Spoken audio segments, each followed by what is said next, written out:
السلام عليكم ورحمة الله وبركاته. إن الحمد لله نحمده ونستعينه ونستغفره ونتوب إلى الله ونعوذ بالله من شرور أنفسنا وسيئات أعمالنا. من يهده الله فلا مضل له ومن يضلل فلا هادي له، وأشهد أن لا إله إلا الله وحده لا شريك له، وأشهد أن سيدنا وحبيبنا ومصطفانا وقرة أعيننا محمد عبده ورسوله.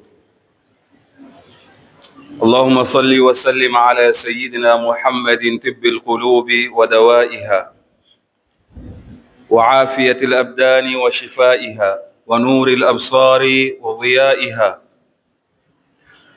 وقوت الأرواح وغذائها وعلى آله وصحبه وسلم. أما بعد.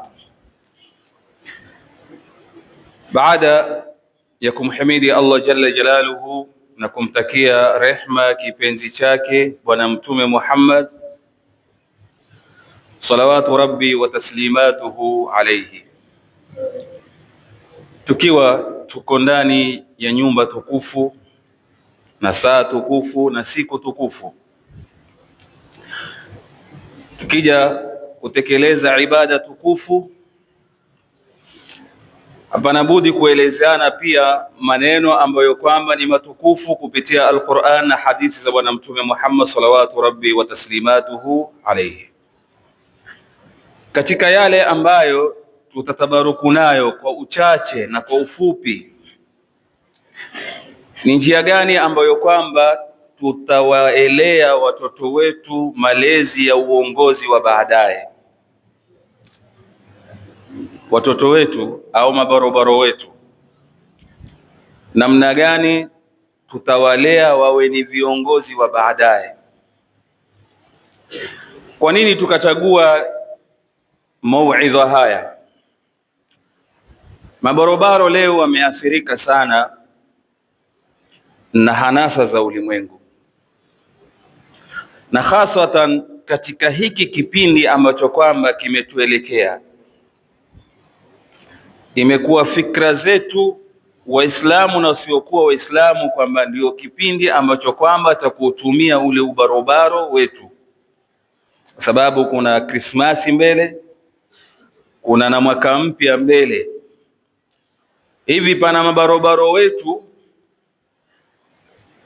wamekosa ufahamu ya kwamba haya mambo katika sharia yetu ya Kiislamu hayapo, lakini maala asaf juu ya kwamba mambo haya wayafahamu hayapo, lakini wao kulingamana na mazingira ambayo tulionayo, mabarobaro kama wale wanajiandaa namna ya kusherekea Christmas na namna ya kusherekea mwaka mpya, ambapo kwamba leo ukamuuliza barobaro huyu wa Kiislamu, mwaka wako wa Kiislamu uliweza kusherekea? Kwanza hata labda haujui mwaka wake wa Kiislamu au kalenda yake ya Kiislamu unaanza mwezi gani. Aglabia wengi wetu wacha mabarobaro, labda hata sisi wazee wengine wetu hatujui kalenda ya Kiislamu yaanza wakati gani, kwa sababu ni vitu ambavyo kwamba sisi Waislamu hatuna himma navyo.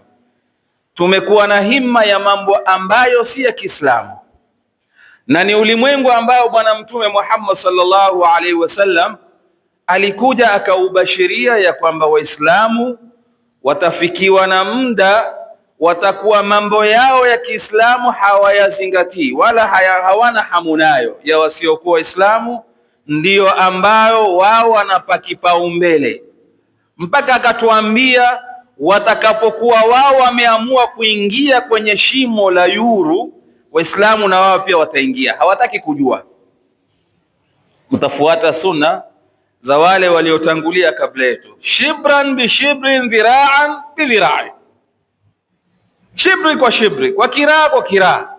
Na ndio hali ambayo kwamba tunayoiona mabarobaro. Hata ukawapigia gitaa wao hawachezi, hawataki kusikia, ukawaambia hawaelewi. Sasa ni umuhimu kwa Waislamu hasatan wazazi, kwa sababu wazazi ni majukumu yetu, watoto wetu tuwalee malezi ya kujua thamani yao katika dini ni ipi, malezi ya kujua thamani yao katika maisha yao ya baadaye ni yapi, kwa sababu ni watu ambao kwamba watakuja kuoa, watazaa. Ikiwa hakujua masala au jukumu la kulea au jukumu la watoto, ndio tupata leo wengi katika sisi mabarobaro twaoa baada ya miezi mitatu tutatoa talaka, kwa sababu hatukujijenga malezi ya kidini. Sisi tunaona kule kuoa labda kwenda kufuliwa nguo au kupikiwa, bali wengine huoa katika mabarobaro kuona wendani wake ambao kwamba walioko karibu na yeye wote wameoa, kwamba yeye ni bachelor, na wale ukienda kwenye grupu pale waambia shirarukum uzabukum, yani waovu wenu ni wale mabachela. Basi kwa zile kajeli ambazo kwamba hupewa na wale ambao kwamba waliooa, huenda nyumbani, baba mimi nataka kuoa. Haoi kwa lengo ambalo kwamba la kukamilisha dini, haoi kwa lengo ambalo kwamba la kuleta nasla, kwa sababu hajui ndoa yahitajia kitu gani na mafunzo gani, kwa sababu bado hawajakuwa na ule qadatul mustakbal, hawajakuwa viongozi wa baadaye. Huoa kwa kuitwa na yeye ameuoa, akaribishwa na kundi la waliooa.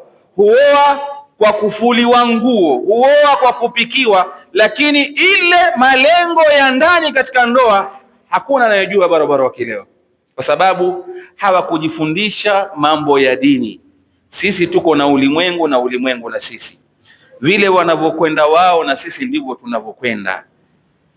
Barabara wa Kiislamu, wazazi wa Kiislamu, kwanza kabla sijawaelekezea mabarobaro lawama na kuwaonyesha ile njia ambayo kwamba barobaro ahitajika awe kiongozi, kwanza mzazi awe yeye kiongozi wa nyumbani.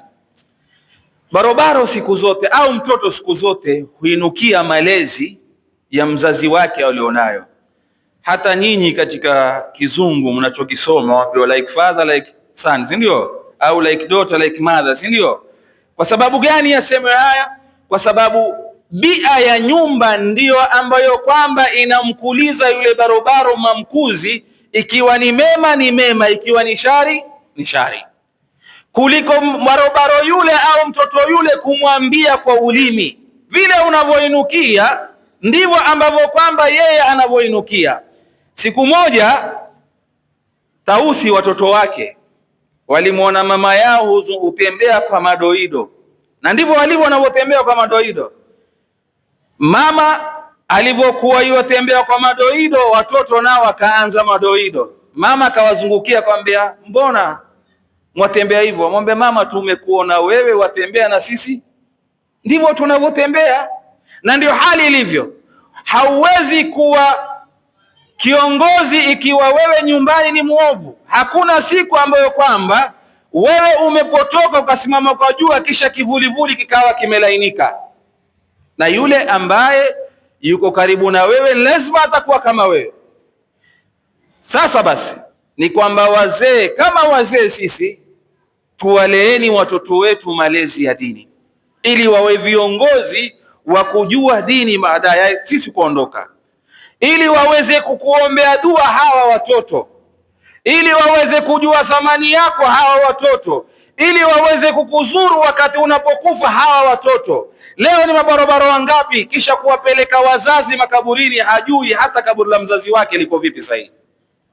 Leo ni mabarobaro wangapi baada kumpeleka mzazi wake kaburini, hajui hata kumpelekea Fatiha. Yule mzazi kama yule ni khasara wewe mzazi ulionayo au utakaoipata. Kitu kema ni kwamba barobaro atafutwe, awekwe katika maamkuzi ya kidini. Zamani walipokuwa watafuta kizazi kema, wakitafuta wazazi ambao kwamba wenye kuleta mema kwa watoto wao. Nabiullahi Musa alayhi salatu wassalam, wakati alipotoka Masar kwenda Madian na kufungua kile kisima, kisa ambacho kwamba ni maarufu mwakijua, kisa ambacho ni maarufu mwakijua, na kuwanyosheza wale wanawake wale wasichana waliporudi nyumbani, baba Shuaibu kuwauliza, mbona mmekuja mapema? akawaeleza kwamba tumempata mtu ambaye ametusaidia. Baba akawatuma akamwambia, nendeni mkaniitie. Wakati warudi, Musa akamwambia, kaeni nyuma, mimi nikae mbele. Sasa yale mazingira ambayo kwamba Musa aliyoonyesha yakawaathiri wale wasichana. Wale wasichana wakaona hapa ndipo kupata kizazi kema. Mmoja katika wale wasichana akamwambia babake, ya abati istajirhu inna khaira man istajarta alqawiyul amin. Baba, mpe kazi huyu, baba huyu mpe mambo huyu ni kiumbe ambaye kwamba ni mwaminifu. Baadhi ya wanazuoni wanaeleza waliona mbali ya kwamba huyu mtu ni mwema, atakapokuwa katika nyumba yetu kizazi kitakuwa kema, watoto watakuwa wema. Mmoja ambalo kwamba liopelekea yule msichana aseme ya abati istajirhu inna khaira man istajarta alqawiyul amin, ni kwamba aliona ruwaza ikawa mbali, visheni yake akaona mbali, akasema ya kwamba atakapobaki nyumbani huyu kizazi kitakuwa kama yeye, wacha kaeni nyuma, mimi nikae mbele, watakuwa ni watu ambao kwamba kizazi ambacho kwamba chenye kumjua Allah jalla jalalu, na kizazi ambacho kwamba cha kumwepuka shetani. Ndio akaozeshwa Nabii Allah Musa kwa maono ya yule binti kwamba yeye ataka kizazi kema kwa yale mema aliyoona kwa Nabii Allah Musa alayhi salatu wassalam. Tukija kwa Saidina Umar, ukisoma kitabu cha Abu Nuaim, Saidina Umar alikuwa na baadhi ya maswahaba nyumbani, akawaambia maswahaba wake, hebu jaribu mutamani vitu ambavyo kwamba mnavyotaka, jaribuni mutamani vitu ambavyo mnavyovitaka. Mmoja akasema, natamani hii nyumba iwe ni dhahabu tupu hapa ndani nipate kutoa sadaka, natamani nyumba iwe imejaa dhahabu nipate kutoa sadaka. Yule mwingine akasema, mimi natamani iwe ni zuburan wa hadidan wa luluan wa jawharan, nyumba imejaa nipate kutoa sadaka. Saidina Umar akawarudi tena kwamba, endeleeni kutamani, hebu mutamani tena, mutamani tena, watamani vitu vya kutoa sadaka, watamani mambo ambayo kwamba ya kujikaribisha kwa Allah jalla jalalu. Mabwana wale wakamwambia Umar, hatuna cha kutamani zaidi ya hiko. Leo tukaambiwa sisi tutamani, kila mmoja atatamani yake hapa, mmoja kutamani Prado V8 sijui nini, mmoja kutamani kile wakala zote, lakini zote tunazozitamani kwa maslahi yetu ya kiulimwengu, hawa watamani kwa maslahi ya akhera, kujenga akhera yao. Saidina Umar awarudi waambia mutamani. Akasema, Umar, hatuna cha kutamani, hebu tuambie wewe kile ambacho kwamba tutafaa kutamani. Kwanza wewe watuuliza tutamani, wewe watamani nini? Saidina Umar akarudi pale pale akawaambia, mimi natamani nipate watu 10, au hii ni nyumba ijae kama mabarobaro, kama mfano Abu Ubaida ibn al-Jarrah. Abu Ubaida mmoja ni watu 2000. Abu Ubaida mmoja ambaye msome Abu Ubaida kumbukumbu yake na tarikhi yake ni watu wengine wasema 1000 kwa Abu Ubaida mmoja, wengine wasema 2000 kwa Abu Ubaida wawili. Sasa Sayyiduna Umar akawa anamtamani mabarobaro wawe kama Abu Ubaida. Kwa nini atamani wawe kama Abu Ubaida? Ni kwamba ni watu ambao kwamba Uislamu wataka kuenezwa, Uislamu wataka kuokolewa, Uislamu wataka kutangazwa, Uislamu wataka kuhamiwa. Leo sisi tuweza kuhamu Uislamu, sisi tunataka kuhamia wenyewe. Sisi ni watu ambao kwamba tumebaki nyute za tutoka tujuu, tumelala ni mchana, tumelala ni usiku, kisha wataka kushika upanga, jihadi. Wewe mwenyewe kwanza utaka ufanya jihadi kwanza. Wewe mwenyewe kwanza ni jihadi, ukipigwa kofi moja ushaanguka, ushavunjika kila mahali. Tutaweza kutetea Uislamu? Sasa Sayyidina Umar atamani Abu Ubaida kwa sababu Abu Ubaida alijengwa. Soma kumbukumbu zake, alijengwa. Kujengwa kwake mpaka akaja Mbedui siku moja ataka kumjaribu Abu Ubaida, ule ujenzi ambao kwamba aliojengwa, mpaka bwana Mtume Muhammad sallallahu alaihi wasallam akaweza kuthubutu kwamba Abu Ubaida alijengwa kwa sababu aminu hadhihi al-umma Abu Ubaida ibn al-Jarrah. Amini wa ummati wangu, muaminifu wa ummati wangu ni nani? Ni Abu Ubaida ibn al-Jarrah. Ndio Sayyidina Umar akatamani mabarobaro wetu wawe kama Abu Ubaida ibn al-Jarrah, akatamani watoto wetu wakulie maamkuzi ya Abu Ubaida ibn al-Jarrah, kwa sababu alijengwa na akajengeka. Sisi hata ushri mi'shar ya Abu Ubaida ibn al-Jarrah hatuna. Kwa hivyo mabarobaro nawaona mashallah wengi hapa msikitini, na neema kubwa mabarobaro kuwa ni wengi, kwamba wamekuja mapema msikitini, kwa sababu wengine wetu huwa kuja kwetu msikitini hasatan hata siku ya Ijumaa ni mpaka kukimiwe ndio tuingie mbio mbio, lakini mashallah, na Mwenyezi Mungu awazidishe, awape imani, muje msikitini kila wakati mkiwa mapema hasatan siku ya Ijumaa, ni kwamba tuwasomeni kina Abu Ubaida ili tuwe kama kina Abu Ubaida. Tusiwe ni mabarobaro wa kudanganywa kwamba ubarobaro kuwa barobaro ni mpaka labda avute bangi mdopu yule mkubwa wa shashi yule wa Ethiopia yule. Wenyewe kwamba ukitaka kichwa kishike vizuri vuta ile bangi ya Ethiopia ile. Sijui iko vipi, wenyewe ita shashi. Ukitaka kuwa barobaro ambao kwamba uliokamilika ni kule miraa kilo 2 sijui kilo 3 na kuendelea, kwamba barobaro uliokamilika ni usindikize wanawake wende na wewe pia kama wanda sahi baina Safa wal Marwa. Huo ni barobaro. Barobaro uliokamilika ni wewe mzinifu sana mpaka watu kusifia kwamba yule kijogoo yule barobaro. La, hakuna sifa hiyo kwa barobaro, wala mtu hajisifu na sifa hizo kwa barobaro. Sifa za barobaro ambao kwamba uliosifiwa katika Qur'ani ni kwamba ushinde shahawa zako. Sifa barobaro anayependwa na Allah kwamba ni barobaro aliyokamilika ni yule ambaye kwamba laysa lahu sabwa. Bwana Mtume Muhammad sallallahu alaihi wasallam asema, inna Allaha ya'jibu an shabin laysa lahu sabwa.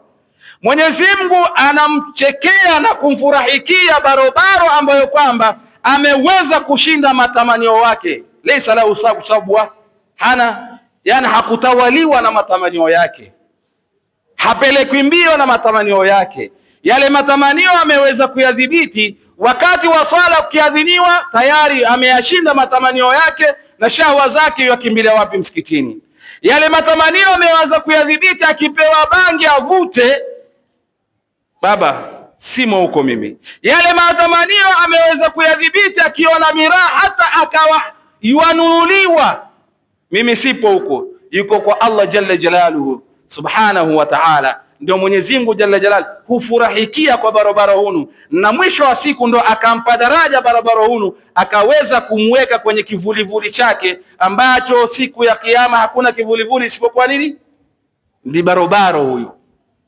Qur'ani ukisoma wengi baina wazee na wabarobaro wamesifiwa mabarobaro. Qur'ani ukisoma aya nyingi zimekuja kuwasifu barobaro.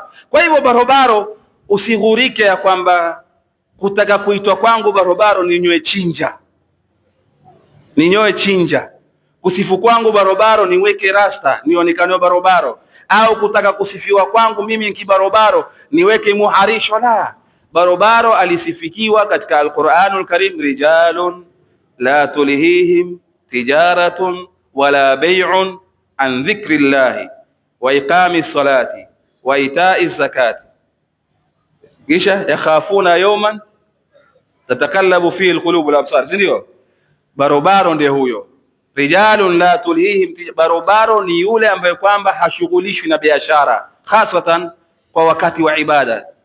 Wala bay'un an dhikrillah, linapokuja swala kumtaja Allah, barobaro yuko mbele kuliko biashara, kuliko ulimwengu wake. Linapokuja swala la swala, barobaro yuko mbele kuliko mpira ambao kwamba tunaangalia na tunaucheza. Linapokuja swala la swala, barobaro yuko mbele kuliko makerama ambayo kwamba tunaocheza. Rijalun la tulhihim tijaratun wala bay'un an dhikrillah wa iqamis salah wa ita'iz zakah yakhafuna yawman tatakallabu fihi alqulub wal absar. Hao ndio mabarobaro. Usidanganyike ukaambiwa huku ndio kwa au wengine ukwambia huja. Kuna mabarobaro, kuna watu ambao kwamba kaida yao tu wameandaliwa, inna shaytana la yuhuna ila awliyaihim. Kuna shetani na makundi yao na watu wao, shika bwana, baadaye utafanya, baadaye tutaenda kuswali. Yani shetani huwavuvia wale mawali zao, bwana ukitaka kutuliza bwana akili yako chukua hii kilo 1, ukitaka kutuliza akili yako vuta bangi. Aliyokudanganya nani? Akili haitulizi kwa bangi wala haitulizi kwa chupa. Wengi ukiwauliza uvuta bangi, ulikuwa mawazo stress nyingi, nimevuta bangi kwa sababu kuondosha mrongo wewe. wazidisha stress, au umetumia unga mrongo wewe chenye kuondosha stress. Qur'ani imeeleza alladhina amanu tatma'innu qulubuhum li dhikrillah ala bi dhikrillah tatma'innu alqulub. Mali gani ambayo kwamba Allah alikwambia ukivuta bangi upunguza stress? Na wapi? Bali wazidisha stress tu. Aliyekwambia ukinywa mvinyo upunguza stress, utakuja unjikojolea pale, unjinyilia pale, hujitambui pale, wapigwa mpaka na vitoto ambao kwamba zamani ukikuona ukogopa, lakini sasa ndio wapatiliza. Wewe zamani ulikuwa utitisha wewe, ukifanya hivi hangoja sasa na kupatiliza sasa. Yani hujitambui. Baada ya kuondosha matatizo ndio huzidisha matatizo. Matatizo huondoshwa kwa dhikrullah, matatizo huondoshwa kwa kumtaja Allah, matatizo huondoshwa kwa Al-Qur'anul Karim. Man yuridillahu bihi khairan yufaqihuhu fi din, ndio ambalo Mwenyezi Mungu anatuwekea. Ukiacha Qur'ani basi wewe ndio matatizo juu ya matatizo. Wa man a'rada an dhikri fa inna lahu ma'ishatan dhanka. Matatizo tumeyaleta sisi wenyewe kwa mikono yetu, hasa mabarobaro, kwa sababu kwa wakati wa sasa ukimuuliza mtu hapa mabarobaro akiona Qur'ani ulishika lini mpaka lini, atakwambia wiki nzima sijashika Qur'ani mimi. Labda ni hawa wadogo kena madrasa na alifu bete, lakini sisi tulobakia sasa Qur'ani kwa muda mrefu tutashika wapi Qur'ani? Na tuko kwenye msimu sisi, kila masaa 20 si mpaka masaa 8 masaa 9 ni simu huku, tuko kama majibu huku simu, tuko kama majibu huku simu. Qur'ani itashikwa saa ngapi? Kwa hivyo matatizo huondoshwa kwa Al-Qur'an. Mabarobaro msidanganyike, nyinyi ndio jibu kanzul umma. Mtume Muhammad sallallahu alaihi wasallam macho yake yote yalikuwa kwa nyinyi mabarobaro, na ndio maana hunu Uislamu leo tuusali sisi, tovaa kanzu, tovaa kofia, uliletwa mabarobaro. Ukiangalia kina Usama bin Zaid walitumwa Sham, ni watoto wa miaka 20.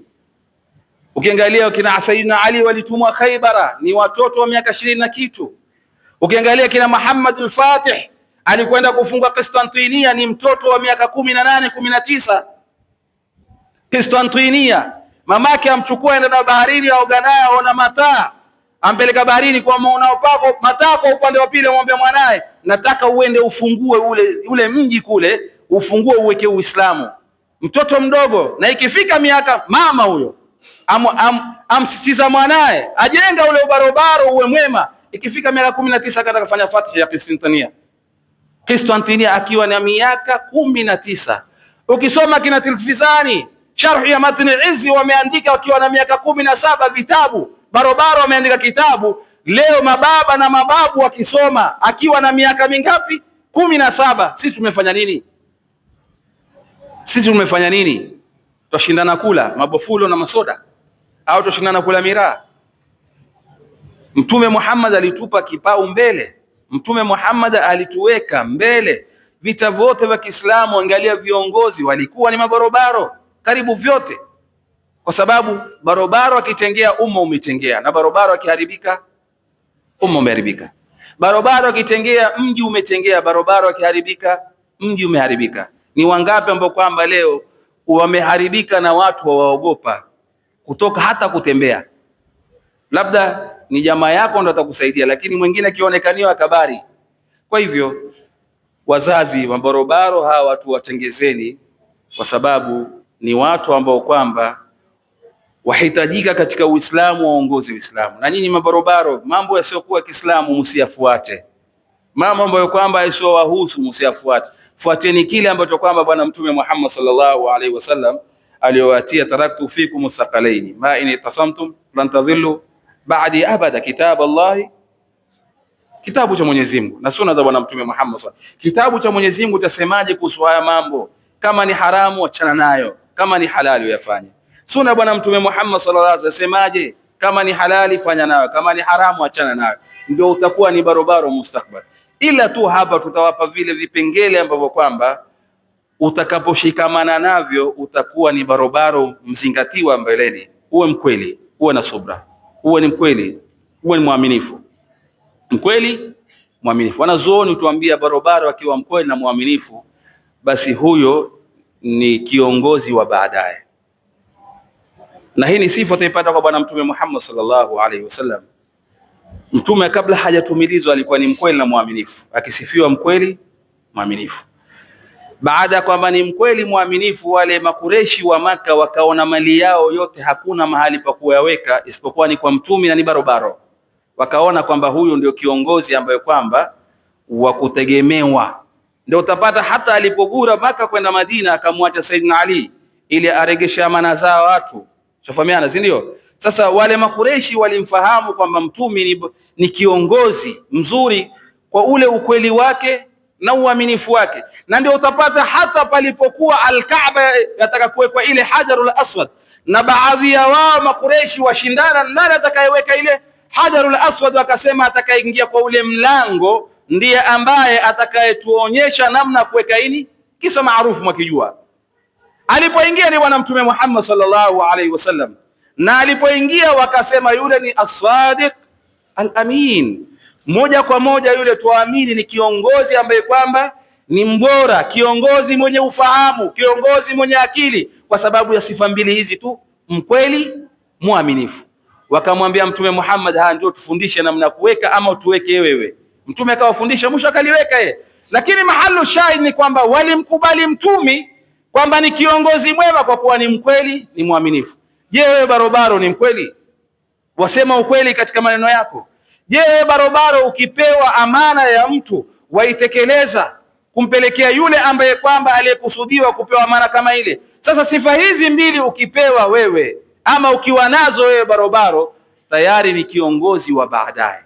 Ukiwa huna sifa hili, na kila mmoja bali insano ala nafsi basira, kila mmoja ajijua. Ikiwa unazo wewe ni kiongozi mtarajiwa wa baadaye, na ikiwa huna wewe katika ule uongozi, wewe shagala bakla, wewe hufai katika jamii, wewe hufai katika jamii. Na kama umejigundua hauna, basi jaribu ujiregeshe, jaribu urudi kwa Allah jalla jalalu, uwe mwaminifu, uwe mkweli, ili uweze kuwa ni mtu ambaye kwamba mtegemewa katika jamii. Lakini wengi katika sisi maala asaf si wa kweli, wacha mabarobaro, hata sisi wazazi si wa kweli wala si waaminifu. Ukweli umepotea, hata wenye simu kwa siku zote hapa simu wazungumza urongo kila siku. Uaminifu umepotea, ukipewa amana kufikisha ni balaa bin balwa, balaa kizungumkuti. Kwa hivyo ukitaka kuwa barobaro mwenye mwelekeo, hii sifa ibebeshe: kuwa mkweli, kuwa mwaminifu, kuwa na alquwa wasabr, kuwa na nguvu na subra, kuwa na nguvu na subra. Na utapata kweli ukiwa na nguvu, lakini nguvu zile uzipeleke katika dini, masala ya khairat. Zamani walipotaka kiongozi wale mabanu Israila kwa mtume wao ili aweze kutetea dini, akaletwa Nabii Allah Talut. Japokuwa anna yakunu lahu almulku alaina walam yu'ta sa'atan min almal, japokuwa wakasema kwamba atapewa vipi ufalme na uongozi, hakupewa mali. Na si katika sisi wenyewe, wasema si katika sisi, alikuwa si kizazi cha nani, cha Yahodha, sijui itwaje huyu Lawi, sijui watoto wa Nabii Allah Yaqub alayhi salatu wasalam, na wao walikuwa wataka kiwe ni kiongozi wa nani, wa Binyamini, kizazi cha Binyamini. Ala kulli hali kisa kirefu, lakini Mwenyezi Mungu jalla jalalu akawarudi na maneno mafupi tu: inna Allah astafahu alaykum wa zadahu bastatan fil ilmi wal jism. Ndio Mwenyezi Mungu jalla jalalu amemchagua kwa nyinyi kwa sababu amempa ilmu nyingi, amempa nguvu. Ni kiongozi ambaye kwamba amepewa nini? Ilmu, amepewa nguvu, na hii nguvu ndio ambayo kwamba yahitajika katika kutetea Uislamu. Na ndio bwana Mtume Muhammad sallallahu alaihi wasallam katika sifa yake moja aliyosifiwa nao ni ashajaa, si ndio? Hata masahaba, hadithi ya Anas ibn Malik asema mtume alikuwa ni shujaa wa kupindukia. Sema siku moja kulitokea mlio au mshindo katika mji wa Madina, kila mmoja akafadhaika, kila mmoja akababaika. Watu wakachukua mapanga zao usiku saa 8 huko, wakataka kutoka kwenda kujua ni kitu gani ambacho kwamba kimetoa mshindo huu. Baada ya kwamba wametoka na panga zao, wakitoka nje waelekea sehemu ambayo kwamba uliotokea ule mshindo, wanakuta mtume warudi peke yake. ampanda farasi jua Anas nadhani Abu Talha afwan wa Abu Talha yuarudi na upanga wake. Akija amuuliza Mtume Muhammad, watoka wapi? Mtume ambaye natoka kwa ule mshindo ambao kwamba mliosikia. Kitu gani? Kama ni farasi ambao kwamba alikuwa amejitatia huko. Sasa Anas bin Malik amsifu bwana Mtume Muhammad, ni ushujaa ulioje. Giza akatoka peke yake akaenda kuelekea sehemu ambayo kwamba ya mshindo. Nguvu alionazo zote bwana Mtume Muhammad sallallahu alaihi wasallam. Kwa hivyo ukitaka kuwa kiongozi, kwanza kuwa na nguvu. Usiende kuinua vyuma ukasema kwanza leo nataka kuinua vyuma niwe na nguvu. La, nguvu taka moyo wako uweke katika dini ya Allah jalla jalaluhu. Jambo la dini uwe unalitetea, uwe na subra. Subra hili iwe ipatikane wapi? Wakati anapokuja maovu yaepuke, jambo jema linapokuwa ulifanye. Hata Banu Israila walipofanya inhiraf katika dini na vitabu walivyopewa, kuna baadhi yao waliweza kuwa na subra kwa kile ambacho kwamba walichopewa, wakabaki nacho maadamu kimeletwa na Allah. Mwenyezi Mungu jalla jalaluhu akawapa uongozi, lamma sabaru biayatina, akawapa nini? Uongozi, kwamba hawa waliobaki kwa subra yao katika haya niliyowapa ndio viongozi wa baadaye. Kwa hivyo kwahitajika kuwe na nguvu, kwahitajika kuwe na subra, kwahitajika uwe na mwelekeo kwamba hili jambo nalifanya kwa ajili ya Uislamu, ndio utakuwa kiongozi. Lakini maalasaf, bila kutewilisha maneno, ni kwamba vitu vyote hivi hamna sisi. Nguvu zetu kwa maasi, nguvu zetu kwa maasi. Subra kwanza, kitu cha aina subra hakuna, kitu cha aina ambayo ya subra hakuna. Ikhwatal amajid, mabarobaro, hizi sifa ambazo ni mbili tatu, kuangalia wakati umekwenda, tuzipambe nazo. Tusiwe ni watu ambao kwamba hatuna ukweli, hatuna uaminifu, hatuna nguvu, hatuna subra. Tunahitajika kwamba ni watu tuwe na hizi sifa ili tuweze kuwa ni viongozi wa baadaye. Cha mwisho ambacho kwamba napenda kuhusia, tuacheni kukaa vikao vya watu ambao kwamba wasiokuwa na mwelekeo. Hili lachangia kupoteza mabarobaro sana. Baba siku moja asema alimwambia mwalimu mwanachuoni akimuuliza, mwanangu, binti yangu anakwenda skuli, na ndio hali tulionayo. Nyumba yetu sisi ni watu wa kuvaa maninja, majilbabu, masoksi, kila kitu. Ni watu ambao kwamba tumeshika dini, ni watu ambao kwamba hatuonekaniwi wasichana wetu. Lakini binti yangu wa miaka 12 yuko skuli, na ndio ilivyo halini. Ana binti mwingine wa jirani ambaye kwamba dini kwao hamna. Imepelekea yule msichana wangu kila akiambiwa vaa jilbabu hataki, yeye atakuvaa mini skirt na nini. Sababu ni nini? Yule mwanachuoni akamwambia, as-sahib sahib, rafiki ni ismaku, rafiki ismaku.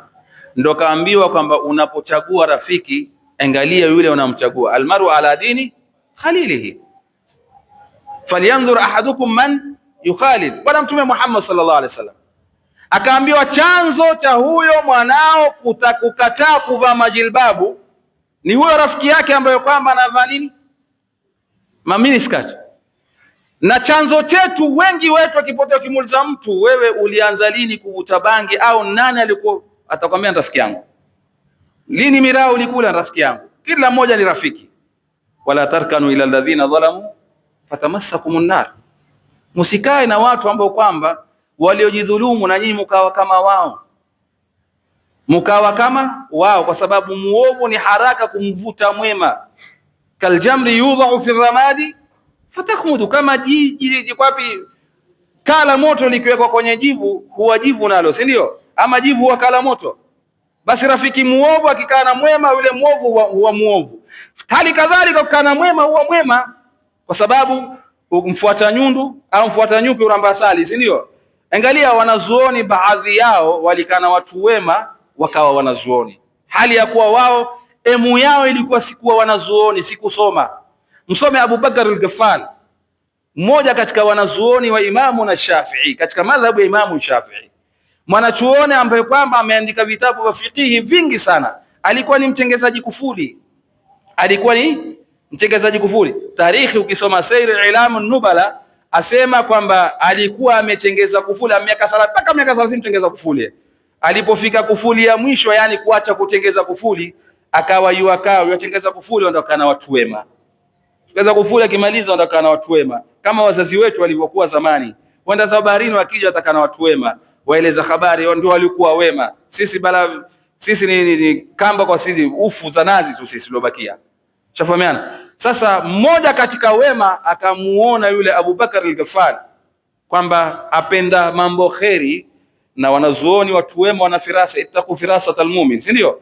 Wana ile firasa kuona huyu hali yake ni mwema au huyu. Kuna watu wa kuona hapa tayari hujua kwamba wewe ni jambazi, hujua kwamba wewe ni mlevi, hujua kwamba wewe, bila ya kumueleza habari, yale macho yako tu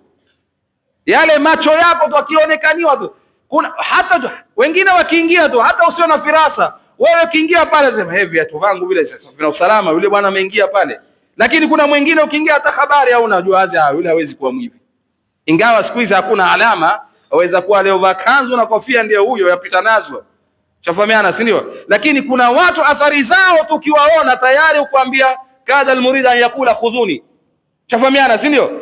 Tayari umeona. Sasa yule bwana akamwona yule Abubakar al-Ghafari, ile hali yake, yule akamwambia wewe una firasa, una moyo, una alama ya kusoma vitabu vya fiqh, utakuwa mwanachuoni wa fiqh. Ukisoma dini utakuwa mwanachuoni wewe. Abubakar al-Ghafari alipoambiwa maneno haya ikamtia moyo, kwa sababu mcha Mungu, mja wa Allah, anayependa khairati, msomi, ameweza kumpa ishara ya kwamba aweza kuwa mwanachuoni. Akaanza kuacha kushegeza kufuli yake, akaingia kwenye vitabu, akaenda Iskandaria. Wanazuoni kuambia alipokwenda, leo hivi tuamsoma Abubakar al-Ghafari. Ghafari ni kufuli, mwenye kutengeza kufuli. Leo katika madhhabu ya fiqhi, wakati mwingine mpaka utolee hoja kupitia vitabu vya Abubakar al-Ghafari. Ahmad al-Tabbakh, kuna wengine al-Khabbaz afwan, kuna wengine aitoa katika madhhabu ya Hanafi wakitengeza mikate mofa, akaambia wewe bana, wachana kutengeza mofa, ndio kasome wewe. Na wale watu wema ambao kwamba waliokuwa kana. Kwa hivyo ukikaa na mwema, yule mwema atakupa wema na wewe uwe mwema. Ukikaa na muovu, itakuwa jambazi, viatu utakuja kuviba msikitini hapa. Ndio leo mpaka kumekuwa hakuwezekani tena misikiti kwa nini CCTV. Sasa tutaja kuswali, tuangalie watu waswali vipi, ama tutaja kuswali tuangalie viatu vyetu visigwe. Sasa utajaza wewe mwenyewe, kwa sababu na waje msikitini sisi Waislamu, si ndio? Kwa hivyo tukaeni na watu ambao kwamba ni wema ili tuweze kuwa wema. Tusikae na watu ambao kwamba mwisho wa siku watatupeleka wapi? Watatupeleka motoni. Ya laitani lam nattakhidh fulana khalila laqad adallani an dhikri ba'da jani. Mwenyezi Mungu mabarabara wetu wape ufahamu. Christmas hakuna katika Uislamu, sawa? Wala mwaka mpya happy new year hakuna katika Uislamu. Tutafikisha. Sasa wewe ukitaka kuchukua chukua, ukitaka kutuachia tuachie wenyewe, tutaweka mifukoni, tutarudi tulipotoka, tutarudi nazo tulipotoka. Almuhimu hakuna Christmas, hakuna mwaka mpya wa raasu sana wa miladia, hakuna. Sasa wewe ukisherekea ni kwamba umefuata la tutabi'anna sunana man kana qablakum, si ndio? Mabarabara pahitajika nyinyi mwe viongozi. Uislamu wataka kutetewa, na angalia walipokuwa na fikra ya kuangamiza Uislamu wakawashika mabarabara. Wakawashika nani? Zamani fikra ndogo tu. Zamani walikuwa watu akila miraa kinunua gangeta sijui 3000 2000, wakaona hawa wasuru barabara wana kazi, hawezi kununua watu tuwaletea mkokaa shilingi 20, si ndio? Ila nyinyi pia mfanyeje? Msione kwamba mfanywa kazi rahisi. Ni malengo, wala hum fiha maaribun ukhra.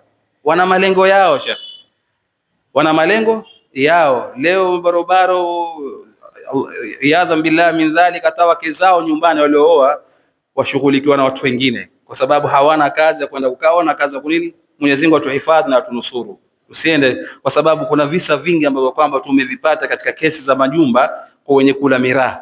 Shafahamiana, na sio wakati wake, wakati umeenda. Mwenyezi Mungu atuongoze. Rabbana taqabbal minna innaka antas samiul alim.